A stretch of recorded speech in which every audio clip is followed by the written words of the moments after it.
Hello students, welcome back. Students, आज हम लोग जो इक्विवेलेंट कैपेसिटेंस की स्टडी हम लोग जो कर रहे थे उसी में आज हम लोग नेक्स्ट लेक्चर पढ़ेंगे। ठीक है, देखो लास्ट क्लासेस में हमने बहुत सारे मेथड्स में ऑलरेडी आपको बता चुका था, जिससे हम लोग इक्विवेलेंट कैपेसिटेंस को क्या कर सकते थे, तो निकाल सकते थे। आज ध्यान से समझो, आज हम लोग मेनली बात करेंगे एक नेटवर्क होता है, उसको हम लोग बोलते हैं लैडर नेटवर्क। देखो जरा मतलब समझना क्या होता है, हम लोग को ये डिस्कस करना है कि लैडर नेटवर्क का मतलब क्या है। ठीक है, और लैडर नेटवर्क के केस में हम लोग को इक्विवेलेंट क्या निकालना है, कैपेसिटेंस निकालना है। आ रही बात समझ में? चलो अब जरा देखो लैडर नेटवर्क क्या होता है, पहले ये समझो। जाहिर सी बात है, तुम लोग समझ गए होगे कि लैडर का मतलब होता है कुछ सीढ़ी जैसा, है ना। वो जो बांस वाली सीढ़ी देखा है ना तुम लोगों ने, उसकी तरह से, उसी को हम लोग लैडर बोलते हैं। ठीक है, तो लैडर की तरफ से अगर कहीं नेटवर्क है और उस केस में आपको दो पॉइंट के बीच में क्या निकालना है, तो इक्विवेलेंट कैपेसिटेंस निकालना है। ध्यान से समझना, एक क्वेश्चन हम यहां लिखते हैं और उसी के बेसिस पे आपको क्या करना है, प्रोसीड करना है। तो क्वेश्चन ये है कि find equivalent capacitance, find equivalent capacitance between points A and B. जरा समझो, अब यहां पर जो क्वेश्चन है ये तुम्हारे लिए समझना बहुत जरूरी है। देखो ये ए हो गया और जो आपका नेटवर्क है वो इस तरह से है। अब जरा समझो, इधर ये हो गया, इधर से लाएंगे तो ये यहाँ पे हो गया, फिर आप इधर जाएंगे। आप समझने की कोशिश करो, ये यहाँ तक है। अब चलो आगे बनाने की जरूरत नहीं है। और ये जो नेटवर्क है ये कहाँ तक है, टिल इन्फिनिटी तक है। मैं आपको एक छोटी सी बात बता रहा हूं, जो डेटाज है उनकी अगर हम बात करें, ये मान लो 1 माइक्रोफैरड का है, ये 2 माइक्रोफैरड का है, यह 1 माइक्रोफैरड का है, ये 2 माइक्रोफैरड का है, it is 1 microfarad and it is again of 2 microfarad. अब जरा एक बात समझो, आपको ए और बी के बीच में इक्विवेलेंट कैपेसिटेंस निकालना है। आ रही बात समझ? जरा सोचो, देखो तुमको देख के बड़ा अजीब सा लगेगा कि सर ये तो इन्फिनिटी तक नेटवर्क है और हम इसे कैसे सॉल्व करें। मैं जैसे बता रहा हूं आप वैसे सॉल्व करो, चीजें बहुत ही आसानी से सॉल्व हो जाएंगी। जरा समझना इस बात को।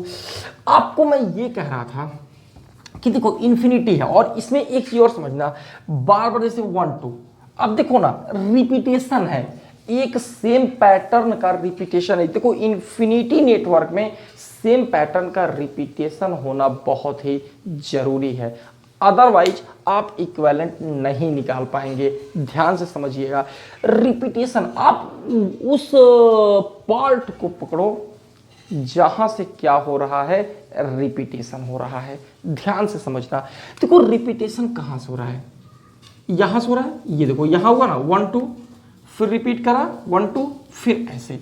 क्वेश्चन को सॉल्व कैसे करेंगे ये जरा समझो। आप मानेंगे let equivalent capacitance between points A and B is X. आप अपनी तरफ से एक्स मान लीजिए क्या है, ए और बी के बीच में इक्विवेलेंट कैपेसिटेंस। अब मैं जो कह रहा हूं जरा समझो, देखो ये इनफाइनाइट नेटवर्क है, ए और बी के बीच में आपने एक्स मान लिया, मतलब इनके बीच का इक्विवेलेंट कैपेसिटेंस एक्स हो गया। ठीक है, अब जरा सोचो, अगर ये इन्फिनिटी नेटवर्क है और इसमें से अगर हमने एक कंपार्टमेंट हटा दिया, एक कंपार्टमेंट हमने हटा दिया, तब भी जो बचेगा वो भी तो है ना, इसका भी तो इक्विवेलेंट एक्स ही होगा ना। क्योंकि जरा समझो, अगर इस तरह से इन्फिनिटी टाइम्स इस तरह से चीजें आई हैं और उसमें से अगर आपने एक पार्ट हटा भी दिया तो उससे कोई प्रभाव नहीं पड़ेगा। जरा समझो, ये हो गया पॉइंट ए,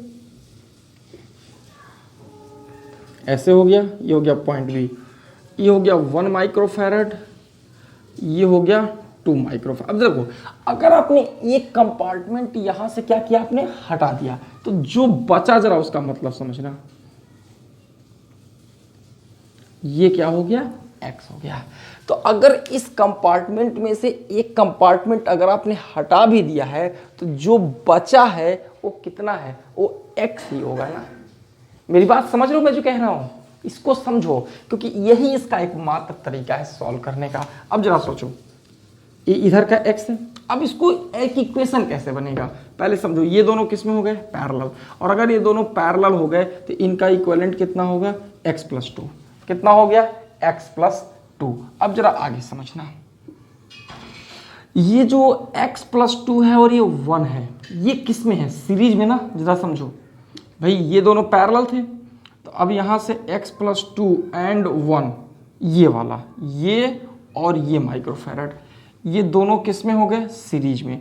तो सीरीज में निकालने के लिए इक्विवेलेंट क्या तरीका है, 1/c = 1/c1 + 1/c2। अब जरा सोचो, ये दोनों सीरीज में है अगर, तो इक्विवेलेंट अगर निकालोगे भी तो इन दोनों का जो इक्विवेलेंट आएगा वो भी कितना आएगा, x ही तो आएगा। जरा समझो ना, इन दोनों का इक्विवेलेंट भी कितना आएगा, x ही तो आएगा। बोलो, चलो आगे देखो, क्योंकि भाई वही तो x है ना। चलो, तो यहां से इसका इक्विवेलेंट कितना है, 1/x = इन दोनों का इक्विवेलेंट है x, तो इनका कैसे निकालोगे, सीरीज में 1/1 + 1/x+2 हो गया।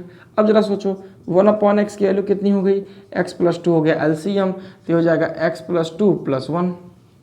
आई बस समझ में। अब जरा देखो आगे कैसे सॉल्व होगा, तो यहाँ से 1/x की वैल्यू कितनी हो जाएगी, x+3/x+2। आगे देखा जाए तो क्या मिलेगा, जरा समझा, इसको मल्टीप्लाई कर लो, तो x+2 इसकी वैल्यू हो जाएगी x² + 3 टाइम्स ऑफ x। जरा देखो, x+2 is x² + 3 times of x। इसको सॉल्व कर लो तो x² + 2x - 2 that is equals to 0। जरा बात को ध्यान से समझना, यहां से x² + 2x - 2 ये इक्वेशन हो गया, और इसको अगर सॉल्व करोगे तो क्या होगा, -2 ±√b² - 4ac + 8/2a।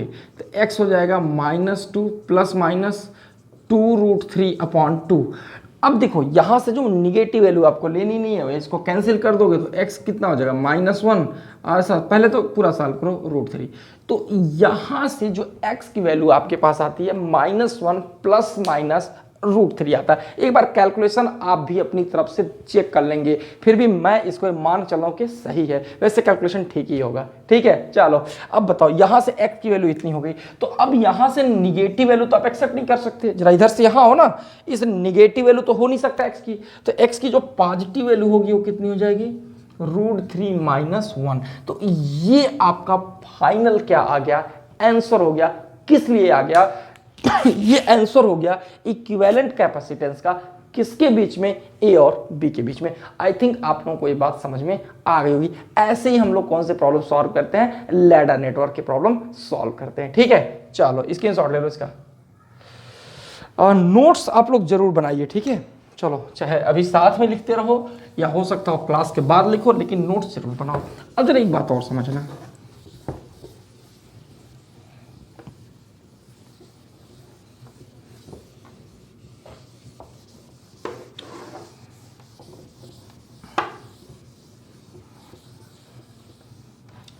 जरा सा इस बात को समझने की कोशिश करो। अब देखो, जो तुम्हारा नेक्स्ट क्वेश्चन क्या है, ये आपका पहले ही मैं बता दे रहा हूं, होमवर्क होगा। ठीक है, क्वेश्चन वही है, equivalent capacitance between A and B. मैं डायरेक्ट सर्किट बना रहा हूं, आप उसको सॉल्व करोगे। ए हो गया ऐसे, ये एंड दिस, ये बी हो गया,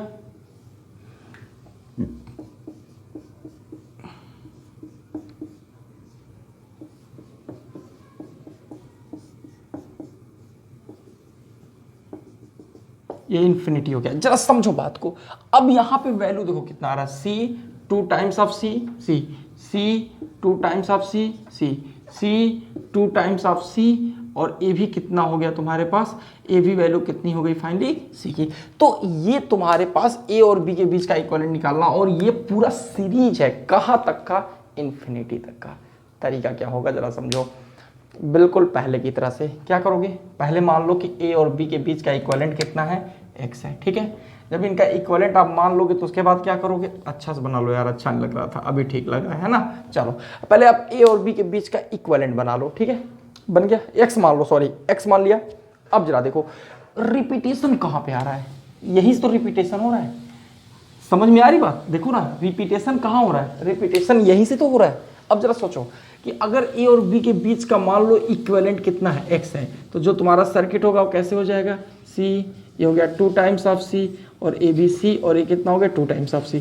तो अब जरा देखो, जब आप अब देखो ऑलरेडी आप मान चुके हैं कि ए और बी के बीच का इक्विवेलेंट कितना है, x है। अगर एक कंपार्टमेंट हटा भी दोगे, जो बचेगा इक्विवेलेंट कितना होगा, x ही तो होगा, जरा समझो ना। और ये भी कितना है, x है। तो अब आराम से आप इसको सॉल्व कर सकते हो, पहले ये दोनों पैरेलल, फिर जो आएगा इसके साथ सीरीज, और इक्विवेलेंट कितना है, x है। तो आप इसको सॉल्व करके इजीली x की वैल्यू क्या कर सकते हो, निकाल सकते हो। ठीक है, तो ये क्वेश्चन आप लोग जरूर से सॉल्व कर लीजिएगा। ठीक है, पैटर्न एकदम वही होगा। देखो इसके बाद अगर हम लोगों को अगर आगे चलना है तो आगे देखा जाए तो नेक्स्ट आप लोग देखोगे कुछ नए पार्ट्स और भी हैं, कुछ नए तरह के और भी न्यूमेरिकल्स हम लोगों को क्या करने होंगे, सॉल्व करने होंगे। जरा देखो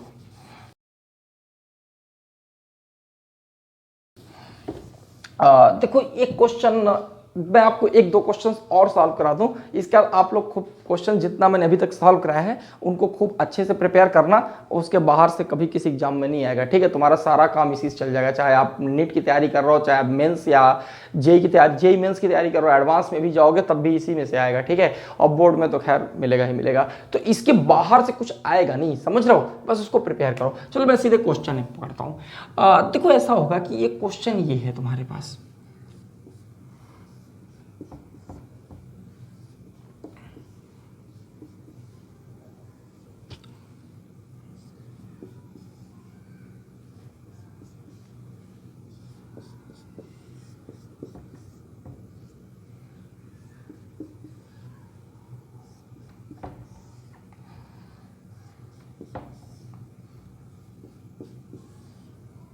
जरा सोचो, ये हो गया पॉइंट बी और ये कौन सा हो गया, पॉइंट ए, और यहां पर जो ईच कैपेसिटी वो कितने की है, सी की है। तो इस कैपेसिटर के प्रत्येक का कैपेसिटर का कैपेसिटी कितनी है, सी है। आपको ए और बी के बीच में क्या निकालना है, इक्विवेलेंट कैपेसिटेंस निकालना है। आ रही बात समझ में, जरा ध्यान से समझना क्या करना होगा। ठीक है, चलो एक चीज जरा बहुत क्लियरली समझो, यहाँ पे ये क्यूबॉइड है, ठीक है, और ये जो दोनों ही पॉइंट है स्क्वायर में बिल्कुल क्या होता है ना कि जो सबसे इसको बोलते हैं हम लोग डायगोनली अपोजिट है ना, जो सबसे पूरी बॉडी का जो डायगोनल होगा उसके अपोजिट पॉइंट्स हैं। ठीक है, अब आप ये सोचो कि इसको कैसे आप सॉल्व करोगे। देखो मैं तुम्हें तरीका बता रहा हूँ, इसको सॉल्व करने के लिए बेटर होगा कि मैं जो पैटर्न बता रहा हूँ उस पैटर्न को एकदम एज इट इज आप काफी अच्छे से प्रैक्टिस कर लो, ताकि वो पैटर्न तुम्हें याद हो, उससे तुम्हारे बहुत सारे अन्य क्वेश्चंस भी सॉल्व हो जाएंगे। ठीक है, देखो जैसे मान लो अगर ये पॉइंट है तो ये भी पॉइंट क्या होगा, ये होगा। अब जरा सोचो, यहां से तुम देखो तो जो तीन कैसे हैं वो तीनों कैपेसिटर, जरा समझिएगा। ये कैसे हो गया, एक ऊपर हो गया, एक इधर हो गया। तो अगर ये पॉइंट है, जरा ध्यान से समझना, तो एक कैपेसिटर यहाँ है, एक कैपेसिटर यहाँ है, एक कैपेसिटर यहाँ है। एग्जैक्टली क्या होगा कि यहाँ से इन तीनों ही कैपेसिटर को अगर तुम तीनों ही कैपेसिटर को अगर आप क्रॉस करोगे, एक इधर एक इधर एक इधर, तो जो पोटेंशियल, जिन पोटेंशियल पॉइंट की हम बात कर रहे हैं, दरअसल इन तीनों पॉइंट का पोटेंशियल क्या होगा, सेम होगा। क्यों? क्योंकि देखो तीनों कैपेसिटर के अलॉन्ग क्या है, एक तो सिमेट्री है, ऊपर से इक्वल कैपेसिटेंस है। ठीक है, मतलब थोड़ा सा समझो मैं जो कह रहा हूं, बहुत आसान नहीं इसे समझना, लेकिन कोशिश करोगे तो समझ जाओगे। देखो ये पॉइंट तुम्हारे पास एक सेकेंड, हाँ पॉइंट ए हो गया। अब अगर मान लो ये पॉइंट अगर तुम्हारे पास के है, तो यह भी पॉइंट क्या होगा, के होगा, और यह भी पॉइंट क्या हो गया, के हो गया। क्यों? क्योंकि सिमेट्री होने की वजह से जो पोटेंशियल के का होगा वही पोटेंशियल, मतलब इस पॉइंट का होगा वही इसका होगा, वही इसका होगा। समझ गया? चलो अब फिर उसी चीज को पकड़ो, अगर ये के है तो इसका पोटेंशियल भी मान लो यल क्यों मान रहा हूं, क्योंकि यहां का पोटेंशियल यहां से अलग होगा, लेकिन ड्यू टू सिमेट्री, इसको बकायदे इमेजिन करके समझो कि ड्यू टू सिमेट्री अगर इधर का जो है यल गया तो यहां का भी पोटेंशियल एल होगा, क्योंकि ये दोनों ही पॉइंट इसके रेस्पेक्ट में जो पोटेंशियल इसका होगा वही इसका होगा। और देखो ये के है, तो यहाँ पोटेंशियल यल हुआ तो इसका भी कितना हो गया एल, क्योंकि ये दोनों पॉइंट क्या है एकदम बिल्कुल सिमेट्रिकल हो गए। और ऐसे ही यहाँ से देख लो तो ये भी एल, ये भी एल हो गया। अब जरा सोचो, ये पॉइंट ए हो गया, ये के हो गया, ए एल हो गया। जरा सोचो, अब अलग से उसको डिफाइन करते हैं, और ये हो गया बी। मैं जो कह रहा हूँ जरा समझो, ये किसके बीच में है, ए और के बीच में, तो ए और के बीच में कितना हो गया, सी हो गया। ये किसके बीच में है, ए और के बीच में, कितना हो जाएगा, सी हो जाएगा। या किसके बीच में है, ए और के बीच में, फिर से कितना हो गया, सी हो गया। अब जरा सोचो, 3 बना लिया। अब देखो ये किसके बीच में, के और एल, के और एल, के एल, के एल, के एल, के एल, 6 कैपेसिटर, 6 कैपेसिटर होंगे जो इनके बीच में होंगे।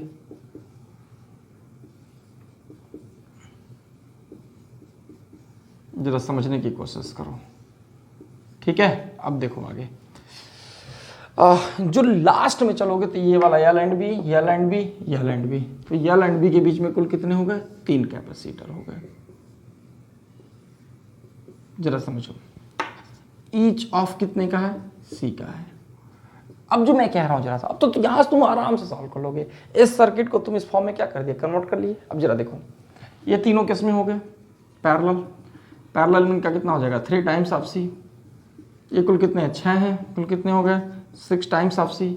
और ये तीनों किस में हो गए, पैरेलल, कितना हो जाएगा, 3 टाइम्स ऑफ सी।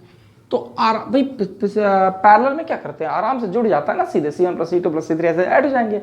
ऐसे ही हमने किया है, समझ में आ रही बात। चलो अब यहाँ से क्या मिलेगा, ये 3 टाइम्स ऑफ सी, इधर हो गया 6 टाइम्स ऑफ सी, और वहाँ पे कितना हो गया, 3 टाइम्स ऑफ सी। ये तीनों किस में हो गए, सीरीज में।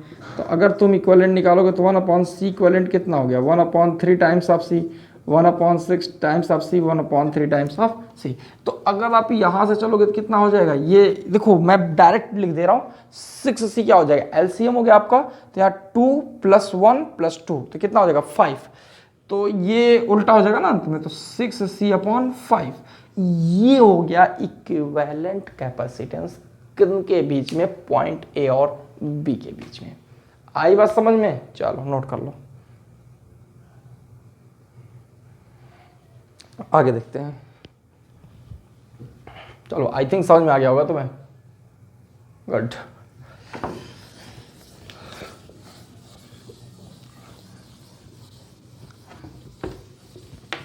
अगर हम इसके नेक्स्ट क्वेश्चंस की तरफ चलें, जरा देखो तो क्या होगा।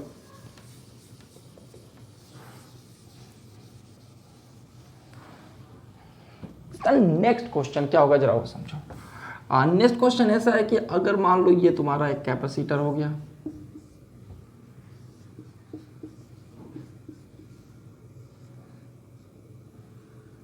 इधर देखो, अच्छा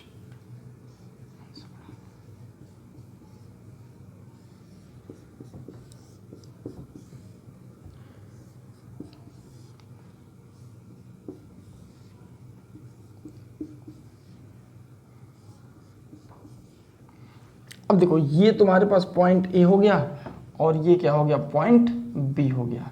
और ईच कितने का है, कि ईच की कैपेसिटी, प्रत्येक की कैपेसिटी कितनी है, सी हो गई। अब जरा मेरी बात ध्यान से समझना, यहां पर जो पॉइंट ए और बी है वो कैसे हैं, जरा सोचो। पिछले और क्वेश्चन में अंतर क्या था, पिछली बार जो पॉइंट तो बॉडी का कंप्लीट जो डायगोनल था ए और ए बी, यहां पर जो पॉइंट ए और बी है वो किसके बीच में है, बिल्कुल जो फेस है उस फेस जो है इसके मतलब ए जो एक फेस हो गया पूरा, इसके डायगोनल का अपोजिट है। तो ए और बी के बीच में आपको क्या करना है, इक्विवेलेंट कैपेसिटेंस निकालना है। अरे वो समझ में, देखो इस क्वेश्चन को सॉल्व करने का तरीका समझो, क्या थोड़ा अच्छे से समझ लेना क्या है, जरा समझ लो। देखो क्या करना होगा, तुमको मैं छोटा सा एग्जांपल दे रहा हूँ। ऐसे एक क्यूब मान लो, ठीक है, चलो मैं ये ऐसे समझा रहा हूँ, तुम जरा समझो। एक क्यूब मान लिया पूरा, एक अच्छा सा मैं कोई एग्जांपल ले लो तो शायद तुम्हें ज़्यादा अच्छे से समझ में आएगा। देखो जैसे मान लो एक चीज़ समझना, मान लो ऐसे एक पूरा एक क्यूब हो गया, इसको क्यूब ही समझो, क्या करोगे, ऐसे हो गए ए और बी, और जो पॉइंट्स हो कैसे हैं, ये पॉइंट ए हो गया और ये पॉइंट बी है, ठीक है, ये हो गया ना इसका फेस पूरा एक, ये पॉइंट ए पॉइंट बी है। आपको इनके बीच का इक्विवेलेंट कैपेसिटेंस निकालना। एक काम करो, इसको ऐसे कर लो, पहले सीधा, पहले उल्टा कर लो, ठीक है, ये पॉइंट ए और ये पॉइंट बी नीचे है दोनों। जो ऊपर का जो कंप्लीट है ना, इसको ऐसे कंप्रेस कर दो। क्या करो? ऐसे कंप्रेस कर दो। जब उसको कंप्रेस करोगे तो जरा देखो कैसे मिलेगा। जब आप उसे कंप्रेस कर दोगे तो वो जो बनेगा सर्किट वो इस तरह का बनेगा।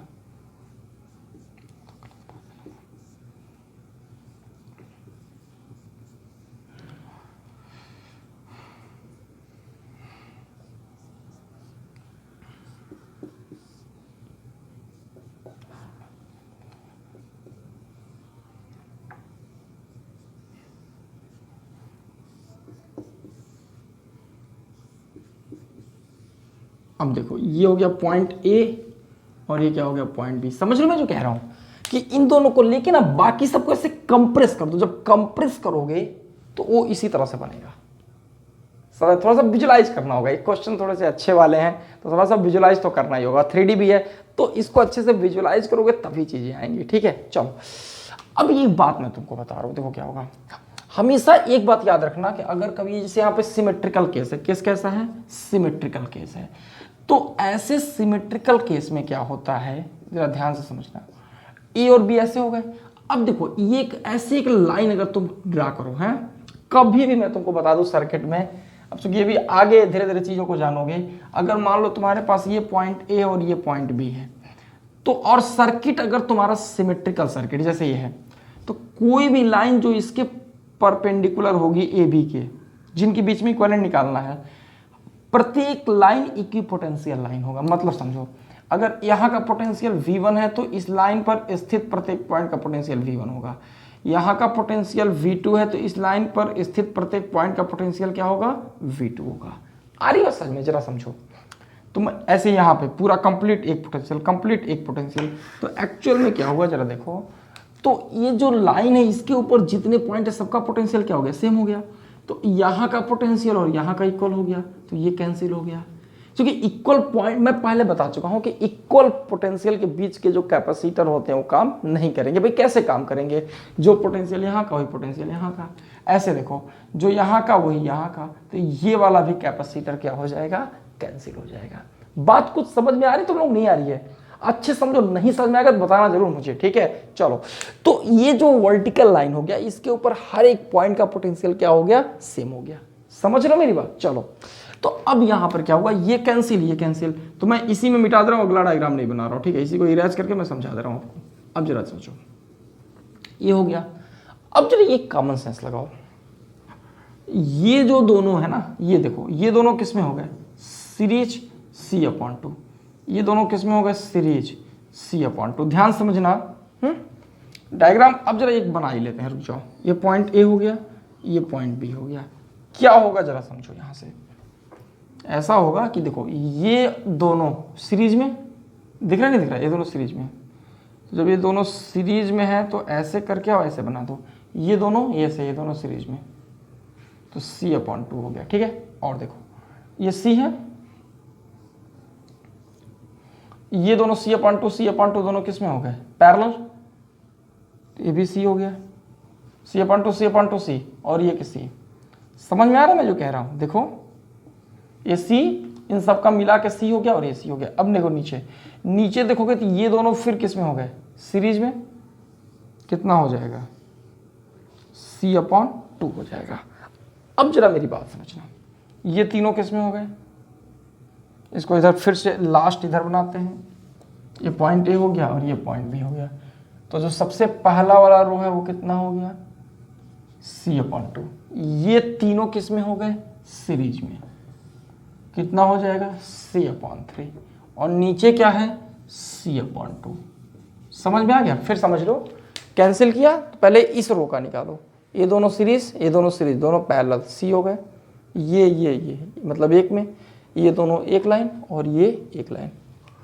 अब बताओ यहां से अगर C इसको यहां पे लिख रहा था ना, तो अगर यहां से C इक्विवेलेंट लिखोगे तो क्या होगा? C/2, C/3, C/2। तो यहां से C इक्विवेलेंट कितना हो जाएगा? 6। यहां से आई थिंक इसको तुम आराम से खुद सॉल्व कर लिया करो, तो कितना हो जाएगा? 2 to 4, I think 3 3 6 and 6 to 8, 8/6, 4C/3। तो यहां से जो तुम्हारे पास आया वो कितना आया, 4 टाइम्स ऑफ C/3। यही होगा ए और बी के बीच का इक्विवेलेंट कैपेसिटेंस। आशा करते हैं आपको ये बात समझ में आ गई होगी। ठीक है, चलो पक्का समझ में आई होगी। कैलकुलेशन एक बार देख लेना, इसे कैलकुलेशन चाहिए, आगे देखते हैं।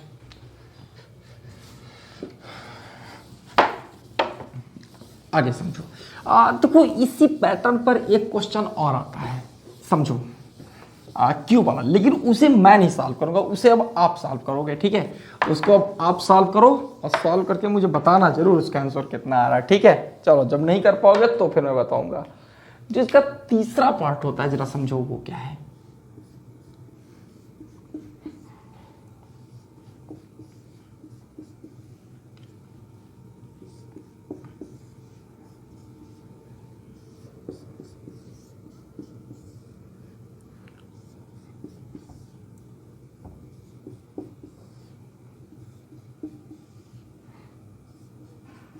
जरा समझो।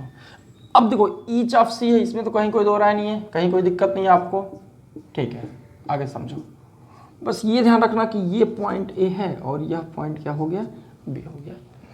तो अब आपको इन दो पॉइंट के बीच में क्या करना है, इक्विवेलेंट कैपेसिटेंस निकालना है। आ रही बात समझ में? ये क्वेश्चन आप सॉल्व करोगे। ठीक है, हमने आपको यहाँ इसके बीच में निकाला, यहाँ के बीच में तो निकाल दिया। ये जो एक साइड के लॉन्ग है ये अब आप सॉल्व करोगे, दिमाग लगाना कैसे सॉल्व होगा।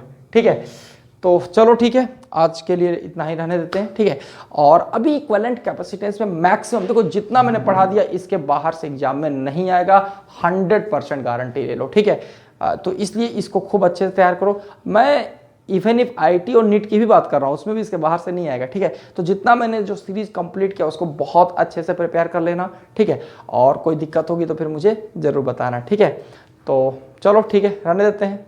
Bye, thank you.